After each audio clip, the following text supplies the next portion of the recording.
Welcome, everyone. What is it, September 26th?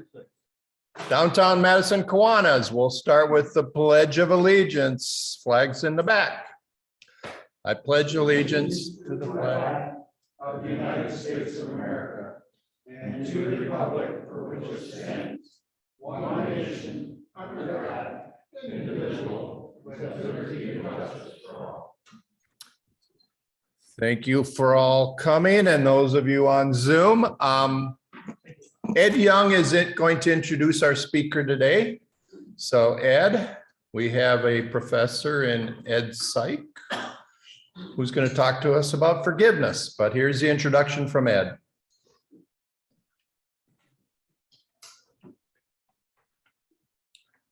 I guess thanks to Jim Patch, I got the luck of the draw.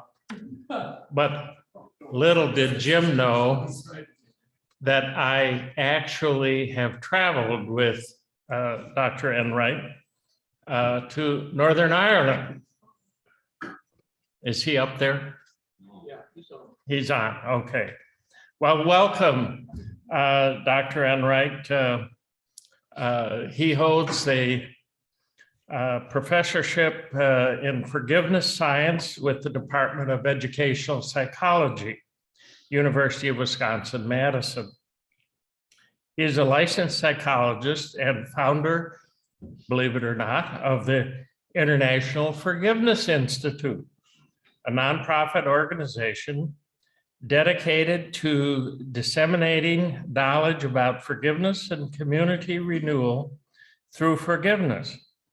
He is the first to publish a scientific study on the topics of person-to-person forgiveness in 1989. He has been called the forgiveness trailblazer by Time magazine and is often introduced as the father of forgiveness research because of his 37-year commitment to researching and implementing forgiveness programs. Dr. Enright is the author or editor of 7 books and over 150 publications centering on social development and the psychology of forgiveness. He first published research on forgiveness therapy in 1993 as he developed a 20-step process model for forgiveness. His latest endeavors include forgiveness education for students in various world communities, and that's where I came in. I'm trying to figure out what year we traveled to Northern Ireland, and when I say we, it was a choir group from a Protestant church and from a Catholic church. And together with Dr. Enright, we had sessions in both parts of their communities, working, and this particular community had been working with Dr. Enright for some period of time. So it is with great pleasure to welcome you, Dr. Enright, to Downtown Kiwanis. Thank you. Thank you very much, Richard, and thank you very much, Kiwanis, for having me. I'm going to be talking about forgiveness as a way of improving well-being for each and every one of us.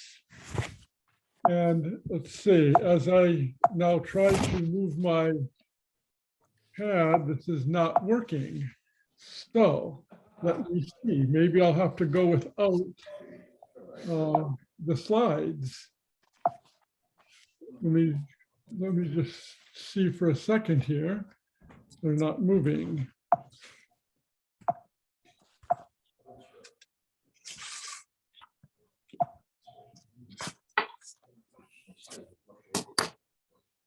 Okay, here we go. Modern technology has succeeded. Our objectives today are, first of all, to let you know that unhealthy anger is connected with forgiveness. And by unhealthy anger, I mean resentment. And it's an important challenge in the mental and physical health treatment and the prevention. And so forgiveness plays a part. And if that's true, if it can actually reduce unhealthy anger, we must examine what forgiveness is and is not. And I'm going to ask the question, what benefits occur when people engage in forgiveness therapy? And how do we actually go about forgiving others? And so one issue right away is that a longtime researcher, he's the last one on that list of authors below, Stringaris, has studied many, many different populations. And he says, quote, "We found that irritability, that's just not mild anger. That's the kind of anger that takes up residence in the human heart and doesn't know how to quit. Irritability forms a distinct dimension with substantial, with stability across time, and that it is specifically associated, get this now, with depression and anxiety in longitudinal studies. And still further, this unhealthy anger, when I talk about this idea of ongoing anger, deep anger, has been connected actually to cancer, especially when it's all bottled up and not expressed. It's suppressed or repressed kind of anger. It can actually get in the way of people's well-being and can be connected with developing cancer cells. It seems like whenever someone there punches a button, which I see, then I can no longer move my slide. So I'm going to escape again and see if I can keep going with my slides, because whenever there's a movement, I can't seem to do this. Look, give me just a minute.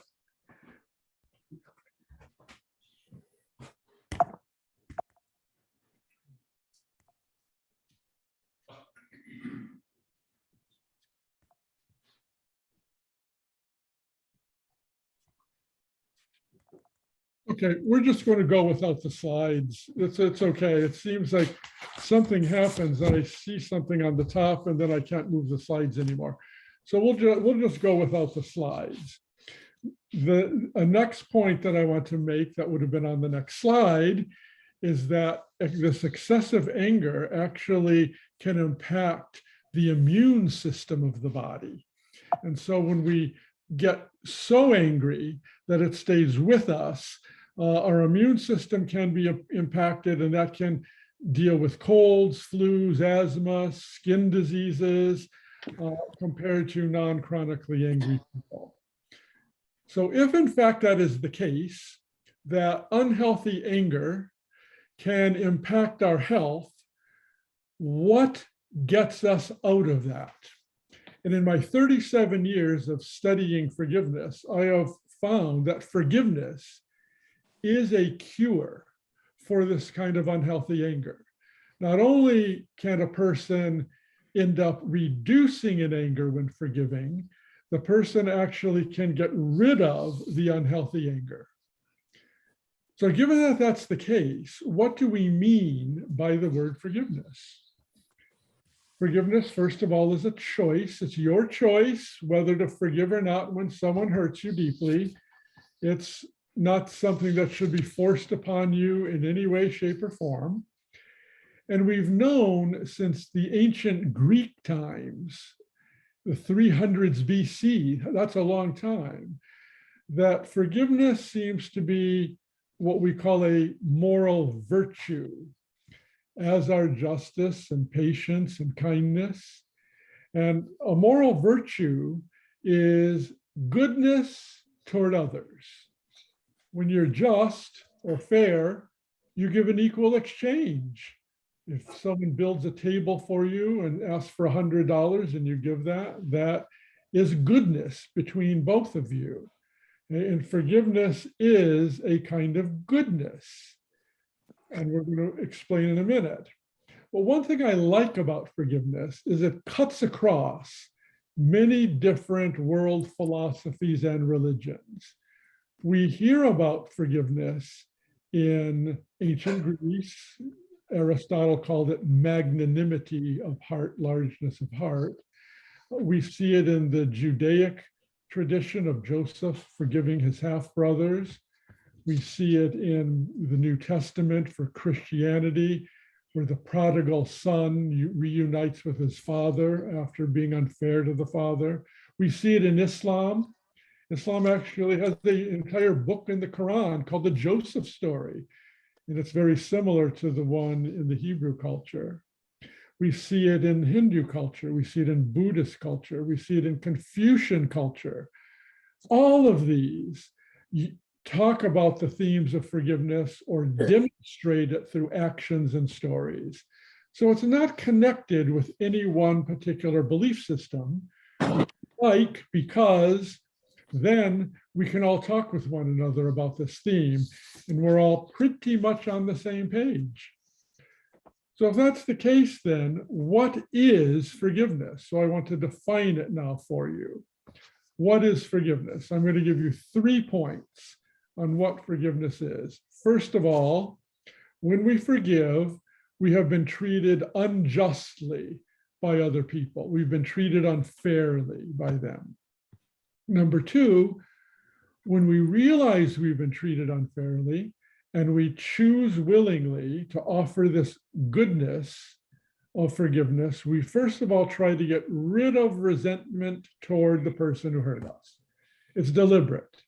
We try to work on reducing our caustic interactions with the person. And number 3, and this is consistent with what it is as a moral virtue, we try to offer some kind of goodness to the one who hurt us.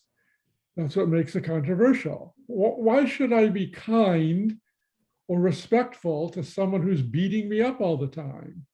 Well, that's what forgiveness is. It's not an issue of justice, it's an issue of mercy, so that you can try to be kind or respectful or generous or even loving toward those who have hurt you. But what is forgiveness not? What is forgiveness not? Well, forgiveness is not just excusing what the other person did. You don't say, now that I forgive you, it's not a big deal what you did to me. No, no. What the person did to you was unfair, is unfair, and will always be unfair. But you have a response of goodness nonetheless. You don't really forget when you forgive. We use the expression forgive and forget. Well, we remember in new ways. We rarely just blot out of memory the tragedies against us, the traumas against us. But when we look back and remember in new ways, it's without that rancor. It's without that boiling anger, you see. And also, forgiveness is not the same thing as reconciliation. When people confuse forgiveness and reconciliation, they really don't like forgiveness. For example, someone will say to me, how dare you talk about forgiveness when I've just left a caustic, very difficult relationship?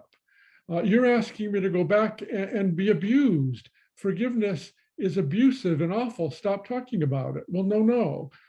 When you forgive, you can do so from the heart and from a distance from the other person if the person refuses to act civilly toward you. Reconciliation is when 2 or more people come together again in mutual trust. You can forgive without trusting. You can offer that cessation of resentment. You can offer that goodness and watch your back. Also, forgiveness does not abandon the quest for justice. When you forgive, you can and should ask for fairness. If someone is constantly putting you down, that has led to this kind of anger that's hurting your health, well, you can forgive and ask the person to please be more civil and work on that. If someone's a danger to you, you can forgive and literally ask the authorities for some help on this. And so forgiveness is, in the context of injustice, offering a cessation of resentment, where you try to be good to the other, you don't excuse, forget, you don't necessarily reconcile, and you don't throw justice under the bus. So what's the evidence that when a person forgives, having been treated very unjustly, that it actually works, that it actually makes sense? Well, we have done scientific studies on forgiveness, and we have found that forgiveness is a cure for a lot of built up mental health problems.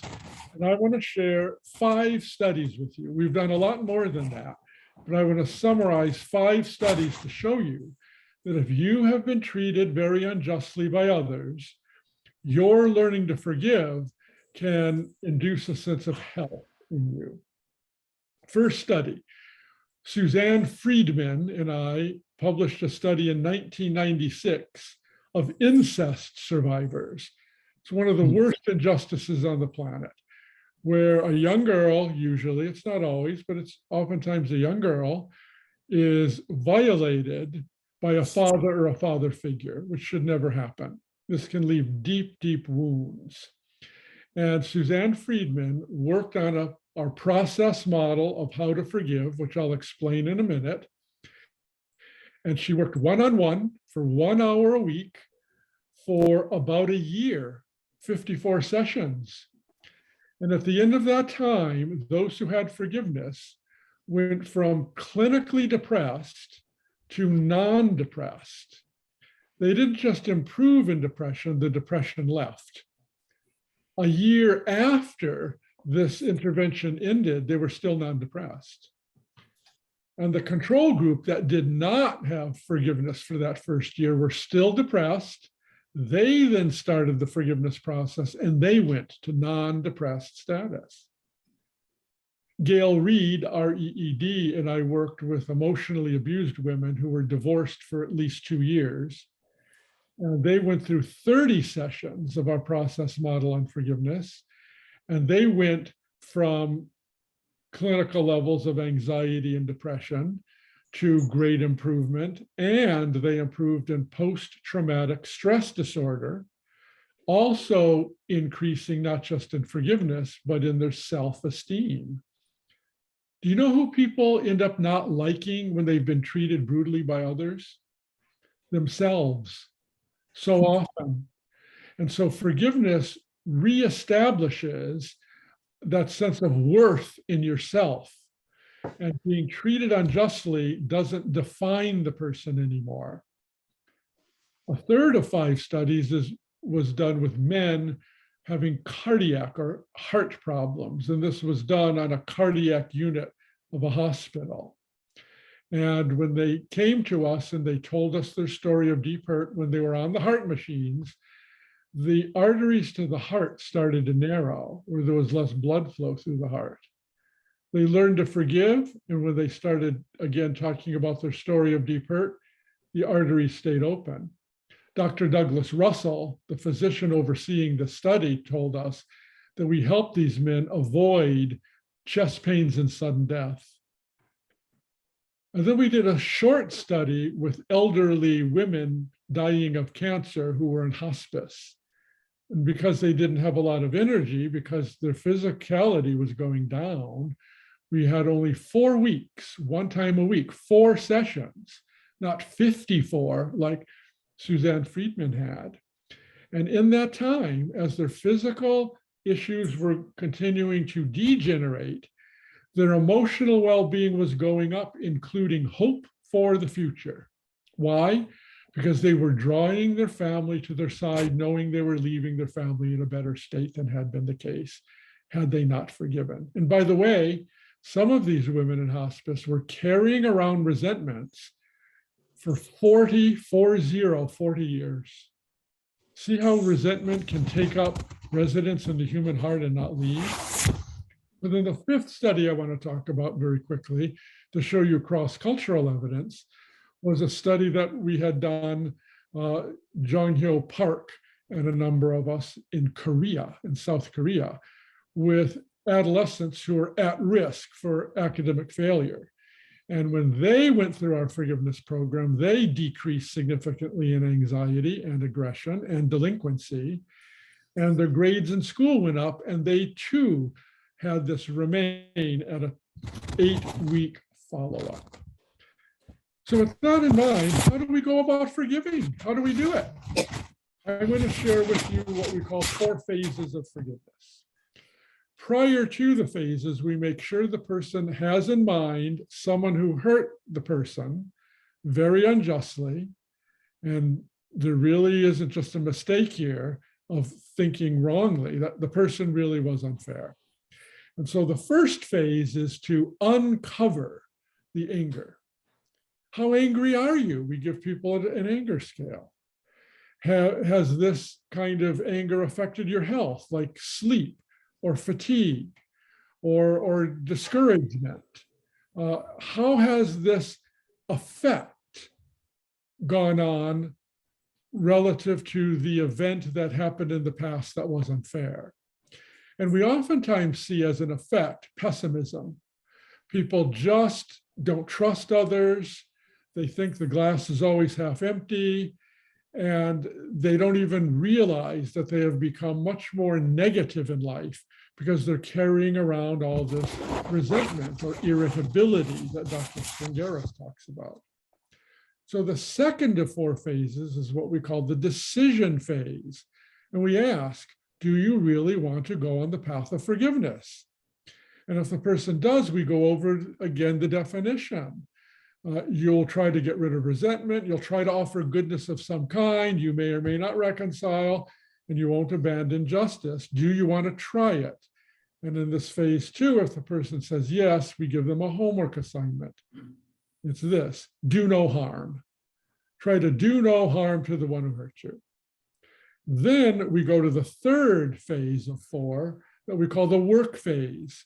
I call it hitting the forgiveness gymnasium and becoming forgivingly fit. And we start with thinking exercises, specifically toward the one who was unfair to you. And we ask you first to see the woundedness in the one who wounded you, because oftentimes wounded people wound other people. Was this person raised in a way that his or her heart is hurting or confused or disappointed in any way? What kind of wounds is this person carrying? That's the personal perspective. Then we go to the global perspective. Do you realize you and the one who hurt you both have built-in worth? You're both special, unique, and irreplaceable. There's no one else like you on the planet. You share a common humanity, and all human beings are special. If you cut, you bleed, you need enough nutrition. Well, so does the one who hurt you. This person is special as you are, and you both share worth in your humanity. That's the global perspective. And then we have what we call a cosmic perspective, if and only if the person has a transcendent perspective or a religious perspective or a faith. And we might ask this kind of a question, otherwise we wouldn't go here. Is it true that you're both made in the image and likeness of God? And that would be true for any Jewish person or Christian person, because it's in Genesis 1. We're all made in the image and likeness of God. Does that mean this person who hurt me is made in the image and likeness of God? People might say, oh, I didn't want to hear that. And so when you put all 3 together, the personal, global, and cosmic perspectives, we see a wounded person, as you are, where you share worth, and you're both made in the image and likeness of God. Who is this person? Do you see we've widened the story of who the person is who hurt us? When a person starts thinking of the other in this broad perspective, we notice that the heart begins to soften with a little bit of compassion toward the one who was unfair.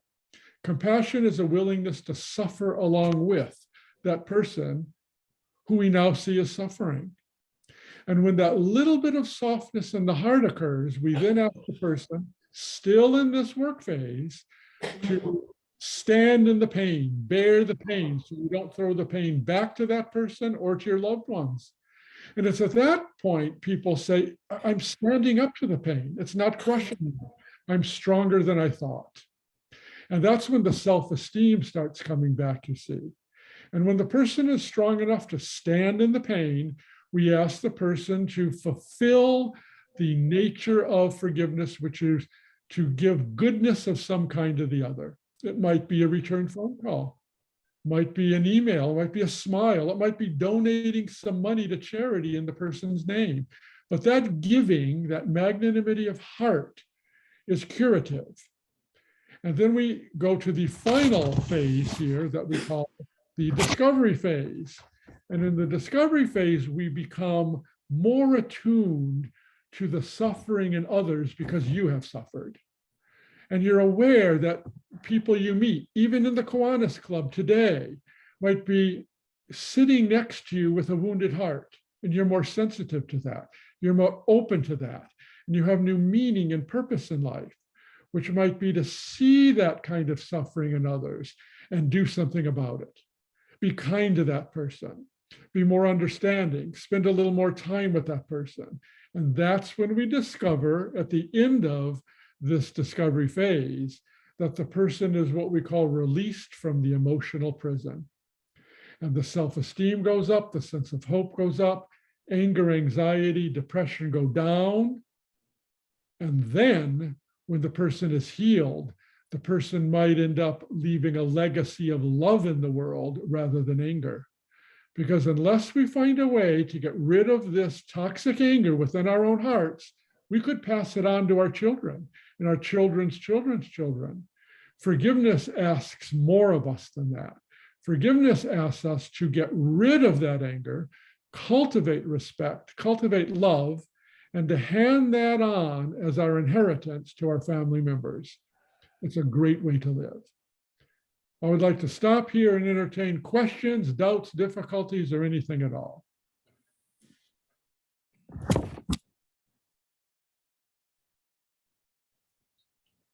I'll restate questions here. Phil. You have told us that you have observed kindness among Islam. My impression of Islam is that it is anger, physical destruction, death. Tell us about that. Okay, well, if you lined up 100 people from Islam, they might all have a very different interpretation and focus on different aspects of the Quran. And one aspect of the Quran that is very, very important for dialogue with those from the Islamic world is the book called Joseph. And in that book, Joseph, there was attempted murder on him from 10 half-brothers of his. And when they came down to Egypt, where he was in slavery for a number of years, but then he's a governor, he had mercy on them.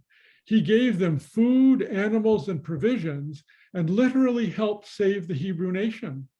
That is literally an entire book of the Quran that needs to be emphasized so that people of the Quranic faith, the Muslim faith, can see, you know, this idea of forgiveness is part of us. I need to start implementing it. Thank you. I'll ask a question about society at large. There are often members of society who feel they are just born into a negative situation and harbor a lot of resentment against society and act out on it as juveniles, etc. How do you deal with somebody who doesn't have a specific person they want to forgive or need to forgive, but just accept their position in society? How do you work with that kind of a forgiveness of themselves because their self-worth is minimal because they think everybody's against them? Yes, well, actually, I get that question all the time from students who are coming in from impoverished backgrounds at the university.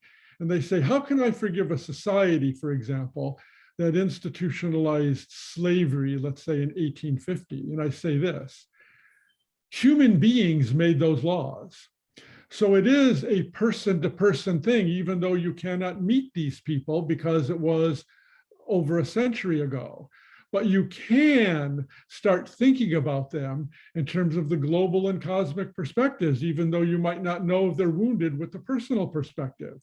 These are human beings who made a mistake and also perpetrated evil.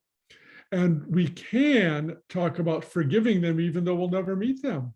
Because we can also forgive the deceased whom we have known, let's say a grandfather who died with whom the person wasn't getting along, by a kind word about that grandfather, or again, donating money to charity. And you can try to see the humanity, the fallen humanity, and those who have made laws that are still affecting people today. And my point is, if people don't start taking forgiveness seriously, then they're going to still live with any oppressions that still exist and have toxic anger. Or would they prefer to have these kind of difficulties and live without that toxic anger and maybe fight a little harder and a little bit more energetically because you're fighting without rancor, without hatred, person to person? What would you rather? Live with the oppression and be brought down by your own anger, or live with the oppression and be freed of that and be freed from that emotional prison? When I talk with people about that, most choose the latter. They would rather be freed of the toxicity that could kill them. Jim. Yeah, I have a question, comment, whatever. There's a lot of intertwining of forgiveness with biblical, Quran, religious strains. And I'm not sure how to phrase the question, but it's what happens if you get somebody that rejects, is an agnostic or atheist, and how do you deal with that person? Okay, I would ask the agnostic or atheist, do you strive to be a person of virtue? Do you strive to be fair? Are you someone who tries to meet others person to person? Of course, the answer is yes. They're not going to say, no, I just want to be a big meanie, because that would not be good advertising for their particular philosophy of life. They might not forgive in the same way as someone who's a member of a faith community that emphasizes and nurtures forgiveness as love, for example. But if they want to be civil and reasonable, and they want to therefore be virtuous, would they then reject forgiveness? Could they accept forgiveness on a strictly psychological level and not on a spiritual level, where they could go through those 4 phases I described to you, and they don't go to the transcendent phase? Of course. I talk to many people who are questioning faith, who are literally agnostic or atheist, and they can accept forgiveness on the virtues level. You have to remember, the ancient Greeks, oftentimes they were agnostic. They weren't sure of the afterlife. And yet they gave us the idea of the virtues: justice, temperance, courage, wisdom, the 4 cardinal virtues. They also gave us magnanimity of heart. And so we're all on the same level of at least saying forgiveness can be appropriate for me at my particular stage in life and my particular beliefs or lack of beliefs. That's what I love about forgiveness. We can dialogue people no matter where they are in their philosophy or religious faith. Jim has a follow-up. Well, it's a different question. Oh, then wait. Ed had a question. Dr. Enright, I mentioned that we had traveled to Ireland with you over the issues of Protestant versus Catholic having much difficulty. Could you give us an update on that? I am assuming that there has been some success, because it certainly is not in our news of recent years.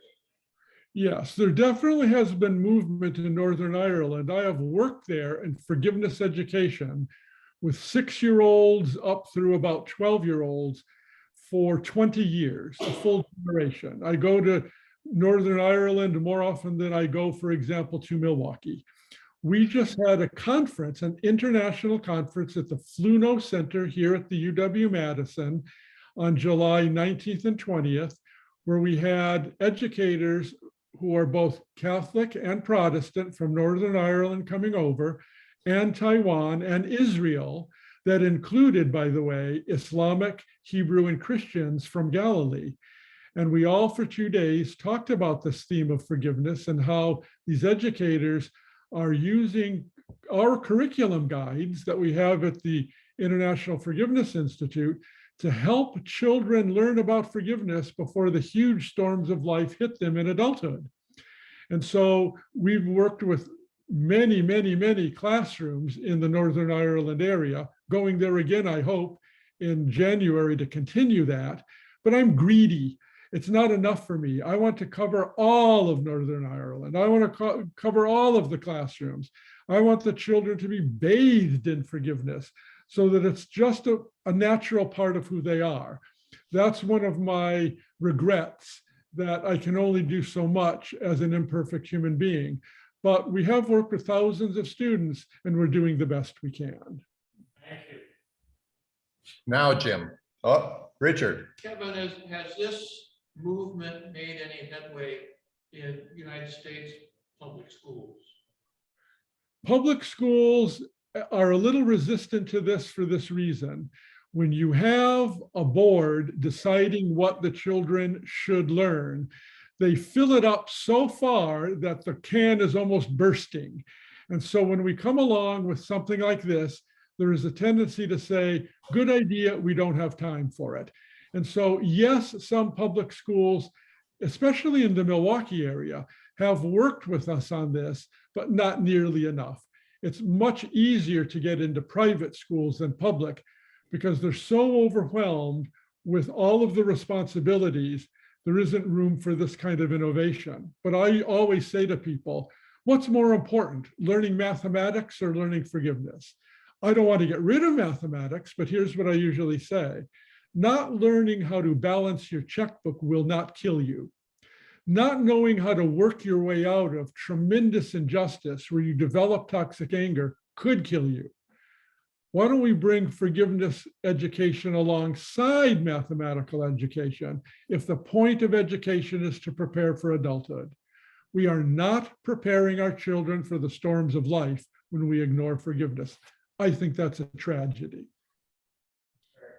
I'd say one of the benefits of COVID in public schools and in youth is the increased emphasis that I see on mental health of students, that trying to recover from COVID allows perhaps forgiveness to be more out there in public schools. Hopefully it will. That would be nice. If that, if some kind of tragedy like COVID and the lockdowns would have this kind of good to it, I'm ready. I'm ready.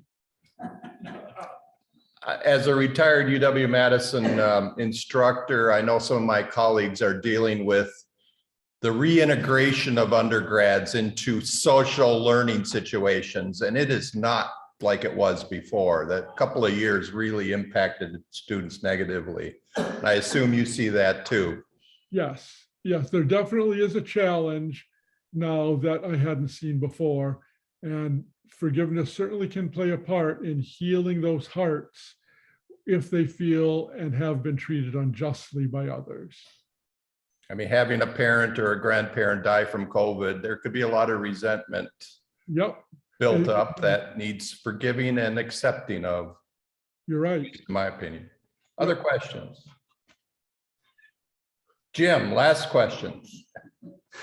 Again, I am curious about your background.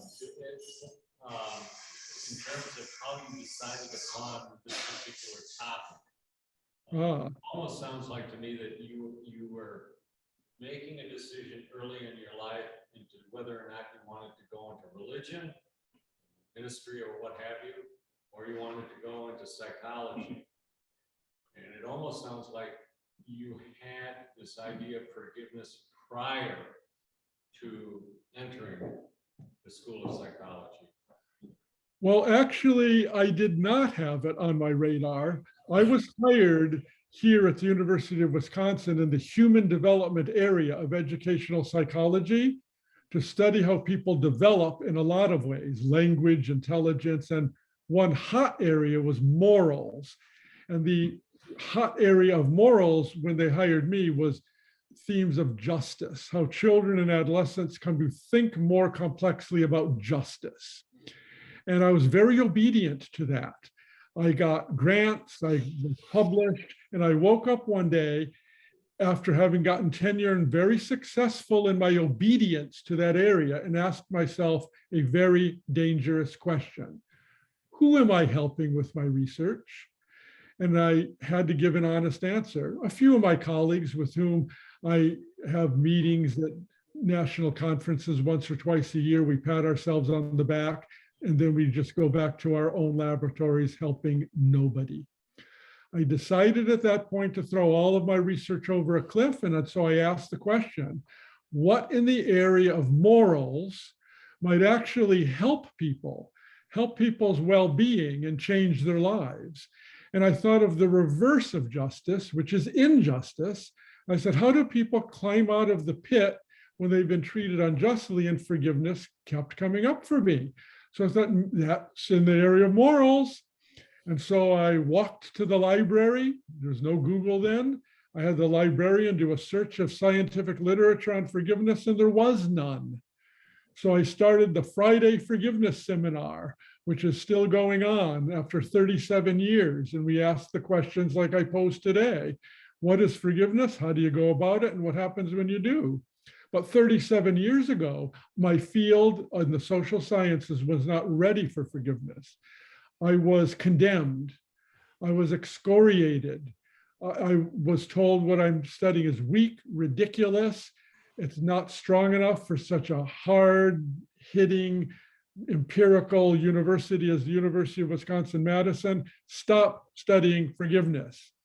I've never had to forgive so many people so deeply. I was studying forgiveness, but I kept with it, and I'm glad I did, because now here's my revenge. There are thousands of researchers now studying forgiveness and countless mental health professionals incorporating forgiveness therapy into their mental health activities. Forgiveness has been born into the social sciences because, to the credit of those who are even skeptical, when they see the science that it works, many of them said, okay, maybe I was wrong, and they let me do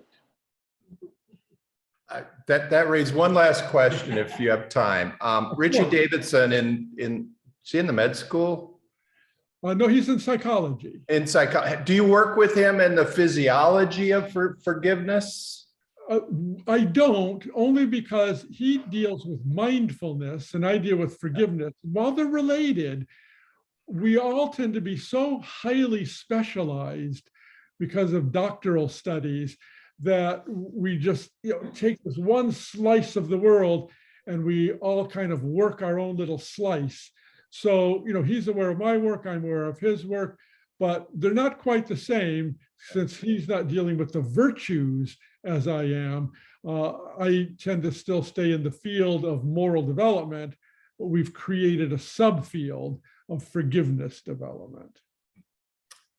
Well, thank you, Dr. Enright, for a lot of your time. It's been my honor. Thank you. Trying to beat. Okay. I believe we have about 15 here today, a little sparse, but I'm looking for my announcements this morning or yesterday morning. Next week, again, no meeting on Monday because we have our banquet on Tuesday at Nakoma.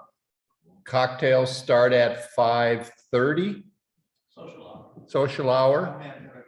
You don't have to have a cocktail, but you may partake if you choose. Nakoma Country Club, where we've been in the past. Dinner served at 7. 6:30? 6:30, okay.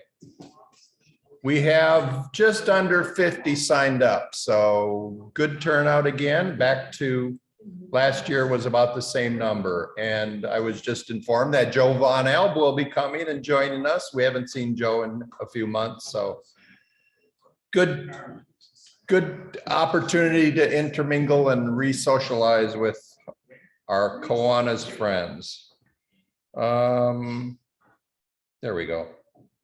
So in 2 weeks, where's Meg? Meg, Co, and Jerry, we have induction ceremony. So Ken Seville, our Lieutenant Governor, will be here to induct all of you. I will be in Thailand, so I won't be here for about 3 weeks.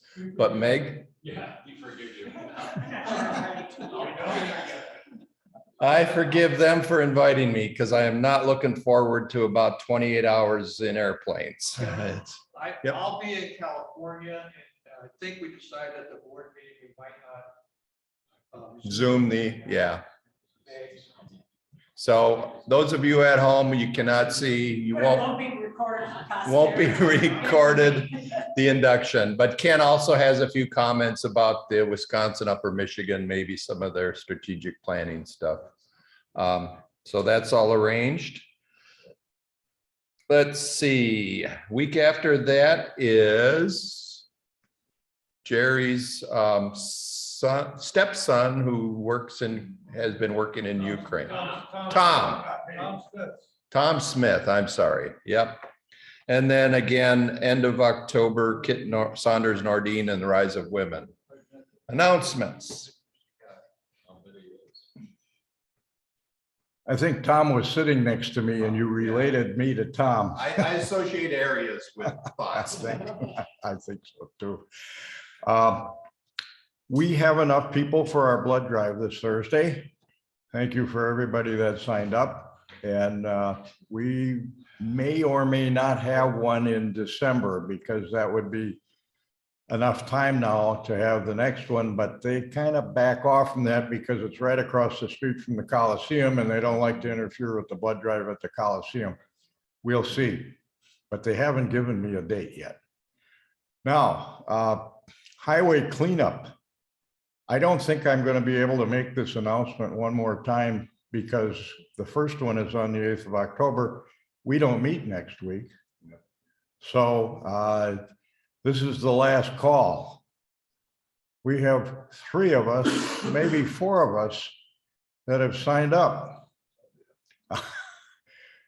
That's good news, Dick, because you and I will not be the only 2 walking the highway, but we need more people to sign up. I have sent out an email to the gang from the After Hours Committee asking them to help us out. I haven't gotten anything back from them, but I just sent it out earlier this morning. And hopefully a few of those will sign up. I know Scotty Bankin used to do this when he was a member of our club, and he still is, but I mean, he used to walk with us, so I remember him. Hopefully more of you will be able to sign up. I know that some of you are not capable of doing this anymore, and I can understand that. But if you're able to do this, please help us out. And it's again, October 8th, 9 in the morning, and takes about an hour and a half usually. What time? 9 in the morning. I thought it was 10. Oh, no, we'll be done by 9. We'll be done by. Maybe. That's all, there's only 3 or 4 of us. No, we're gonna quit anyway. I don't know. I'll show up at 10. Well, one time you showed up with your flying drone and was taking pictures of us. Okay, that's enough. Okay, regarding the banquet, 2 things, basically. Kevin covered most everything, but I need to give meals tomorrow. So sign up. We're going to have 2 more people going to sign up, but you can just send me an email. But give me the names and give me your meal choices. Okay, maybe I'll send an email out today. But it's prime rib, it's chicken pomodoro, it's grilled salmon, and vegetable phyllo. I'm having salmon. Are you? Okay. All right, so let me know, and if you don't get And it in by Sundays. tomorrow, pardon? Sunday. Charlie, There's Sundays, yes, for dessert. hot fudge Sundays, so yeah. Pardon, Abe? Dave's having Sunday. Yeah, absolutely. So that'd be good. And remember that this is billed in the first quarter of our fiscal year, starting October 1st. And so you won't get an invoice for the banquet until sometime in January. So eat up and pay later. What else did I want to mention? Okay, so Wilmar, I guess it's any other thing. So we served on Saturday. We had spaghetti and meat sauce, which is always a favorite. We didn't have a lot of people there, certainly not like in the old days, but what do you think, Abe? We had 40, Phil? Do we end up with 40 people there? 35? Right, yeah. So we had spaghetti, salad, Texas toast, broccoli and peas, and oranges, and we had dessert, including Co's homemade oatmeal chocolate chip. So, or oatmeal raisin, right? Cranberries. Raisins. Okay. Those serving were Abe and Co and Meg and Bob Rand, who always comes and helps us clean up. So we're a little short staffed, we're a little busy, and so thank you all for serving, and we'll see you on Tuesday at the banquet.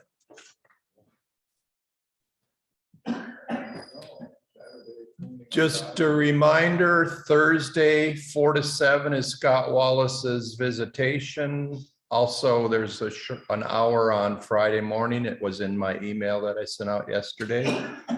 It's at 6021 University Avenue at Crest Center. I'll be stopping by. I know several people have asked if we know any details of his passing, and I do not know what led to his demise so quickly. Eileen's in Norway. If anybody's a Facebook friend with her, it looks like she's having fun with her daughter, I believe. Clean up. Oh, George Beastman, also a Facebook friend. There was a photo posted by Donna of George standing up and smiling in the hospital. He apparently had a little heart situation that he needed to take care of, but he looks fine, recovering, but wish him well. I don't know if we want to do a card.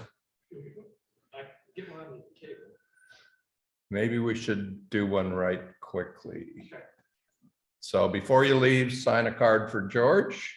I don't think George is on. Nope, Patricia and Penny are. Let's see what else. Oh, the board voted on and passed the budget last week. Nothing surprising there. Any comments, Meg, on that? Yeah, it was pretty straightforward. We did cut a few. Dick? I have a question.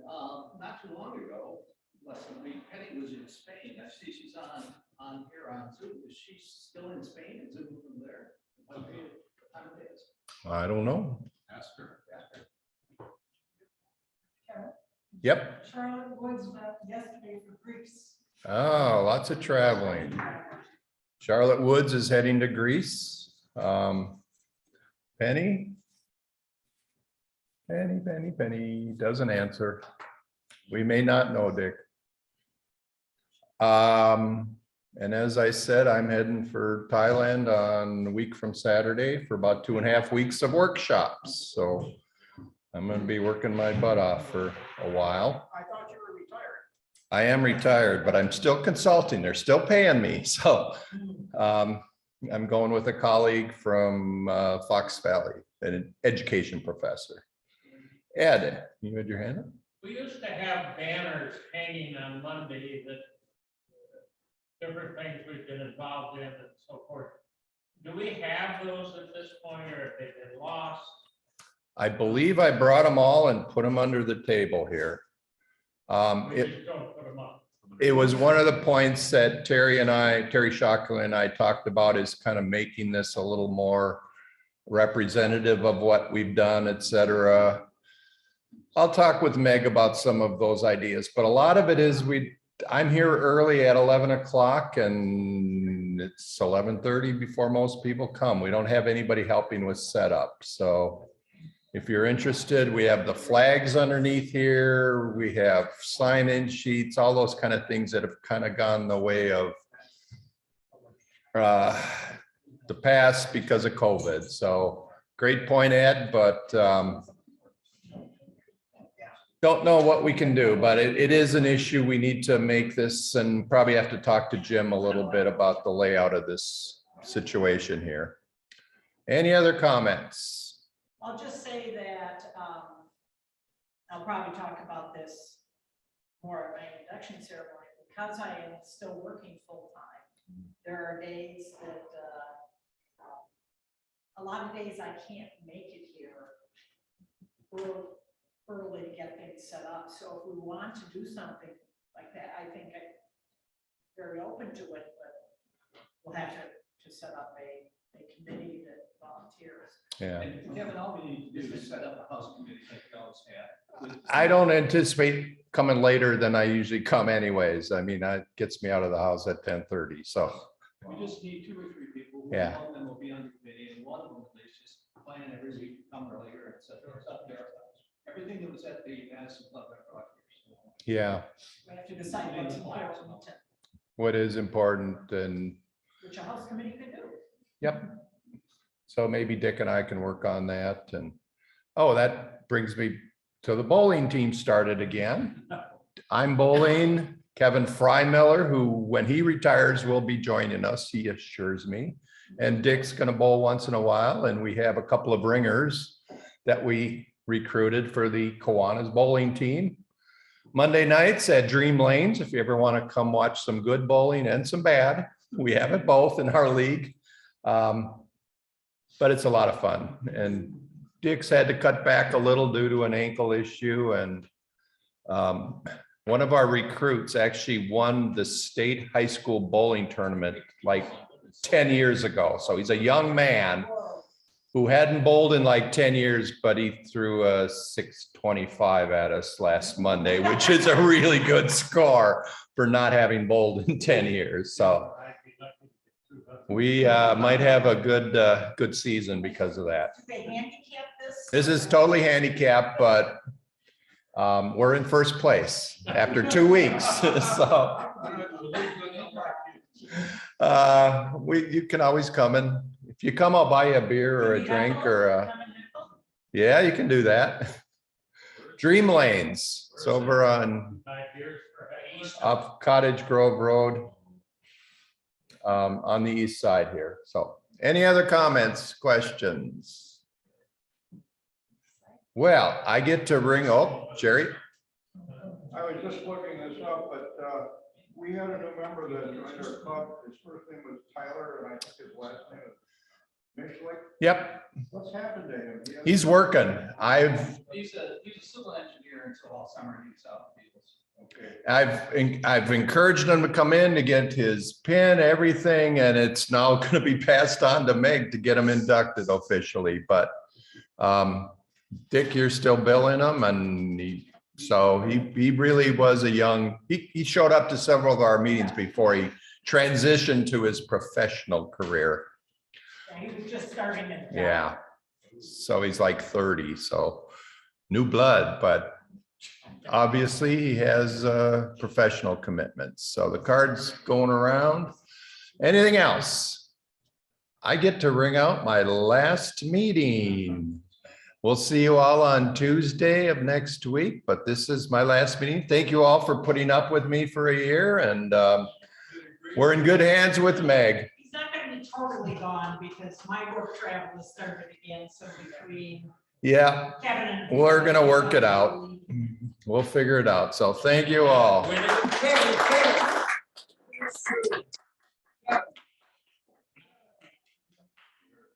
Here. Okay.